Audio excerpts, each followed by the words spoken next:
This is one of the most important days, in my opinion, American history. It's our declaration of economic independence. My fellow Americans, this is Liberation Day. April 2nd, 2025 will forever be remembered as the day American industry was reborn, the day America's destiny was reclaimed, and the day that we began to make America wealthy again. Jadi yang terbaik si karyawan pintar. Guys, bombastis nih guys, dolar dulu raja, semua tunduk. Tapi sejak Trump nyalain perang tarif yang dia sebut Liberation Day, greenback mulai kejang-kejang. Franc Swiss naik, euro lagi ngintip peluang. Dunia nggak lagi mau taruh semua nasibnya di tangan satu negara. Masih relevan nggak? Jadi, anak emas dolar.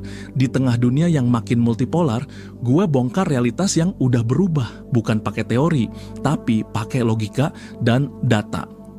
Chapter 1. Trump nggak cuma naikin tarif, tapi bikin dunia ragu. Trump nyalain mesin perang dagang. Targetnya Cina, tapi yang kena seluruh sistem.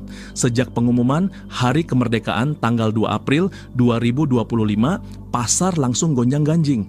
Dow Jones jatuh 1,7%, S&P 500 anjlok 2,2%, Nasdaq tumbang 3,07%. Itu bukan koreksi, itu sinyal kepanikan. Dolar yang biasanya jadi pelampung saat badai malah ikut tenggelam. ICE Dollar Index turun ke level 102,7, posisi terendah dalam 3 tahun terakhir.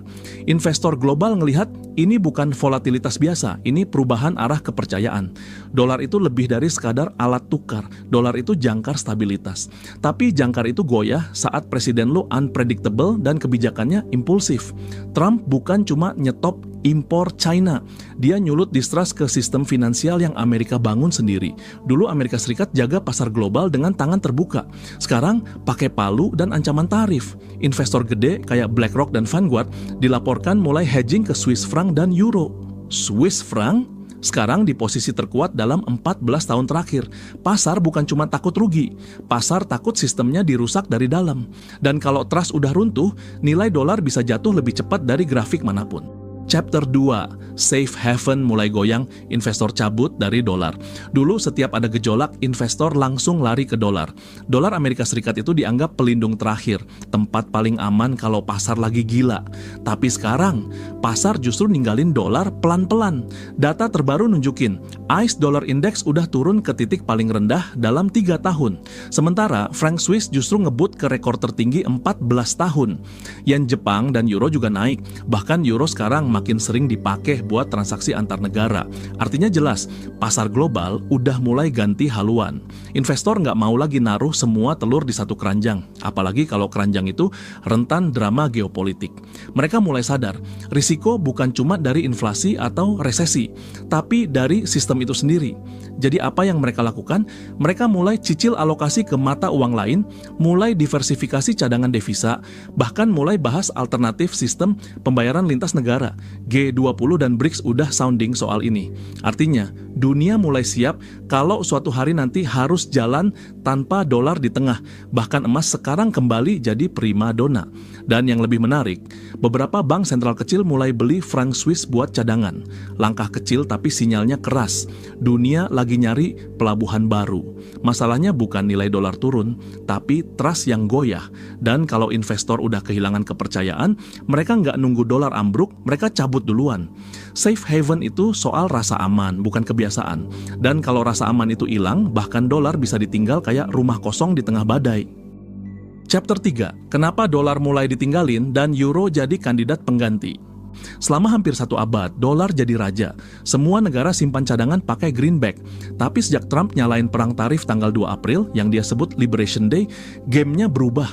Dunia mulai mikir ulang, aman nggak sih taruh masa depan di satu mata uang doang? Minggu lalu, sesuatu yang langka kejadian.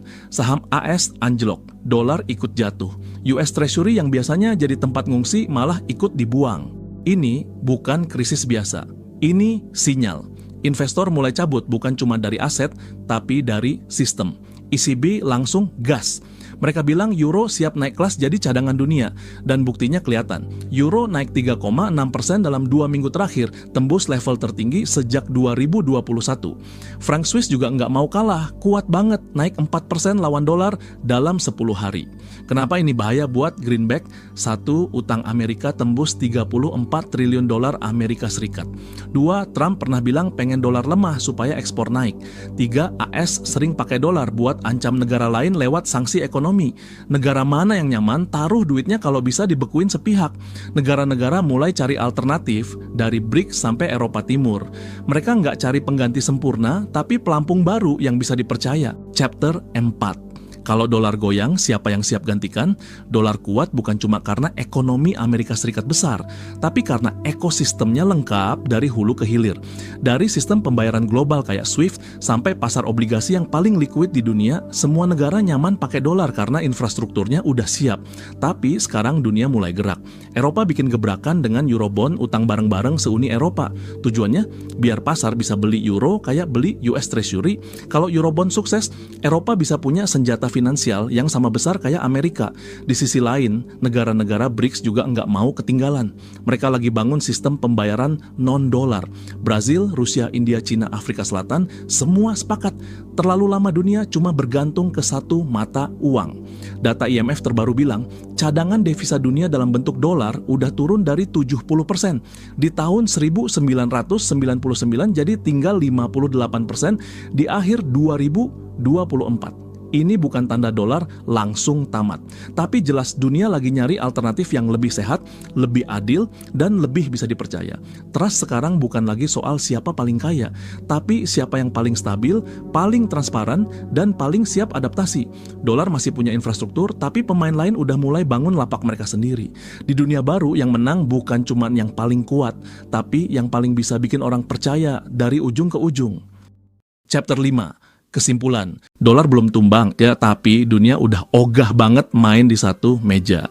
Rebound minggu ini cuma efek teknikal. Trust nggak bisa dibangun semalam, apalagi setelah lu lempar-lempar tarif kayak granat. Investor gede kayak BlackRock dan Sovereign Fund Timur Tengah mulai nyebar portofolio. Bukan cuma pegang dolar, tapi juga euro, franc Swiss, bahkan emas digital. Negara kecil udah mulai kerjasama pakai mata uang regional. Ekonomi global sekarang kayak night market. Semua buka lapak sendiri, semua nyari pelindung sendiri. IMF rilis data akhir 2024. Penggunaan dolar di global reserves turun ke 58%. Euro stabil 20%, yuan naik perlahan. Bahkan dirham Uni Emirat Arab mulai nongol di invoice minyak. Dunia udah move on. Era satu mata uang untuk semua makin nggak relevan. Dolar nggak harus ambruk buat ditinggalin. Cukup satu blunder besar. Dan trust bisa pindah negara. Tanpa perang, tanpa peluru, tanpa pamit. Trump pikir tarif bikin Amerika makin digdaya. Tapi dunia sekarang udah nggak nyembah kekuatan. Dunia nyembah trust. Dan trust nggak bisa dibangun pakai mic di panggung kampanye. Trust itu konsistensi, kredibilitas, dan adaptasi. Gua tantang lu sekarang, tulis di komentar. Apakah lu percaya dolar bakal tetap raja? Atau justru lu siap pindah hati ke euro, yuan, atau bahkan kripto?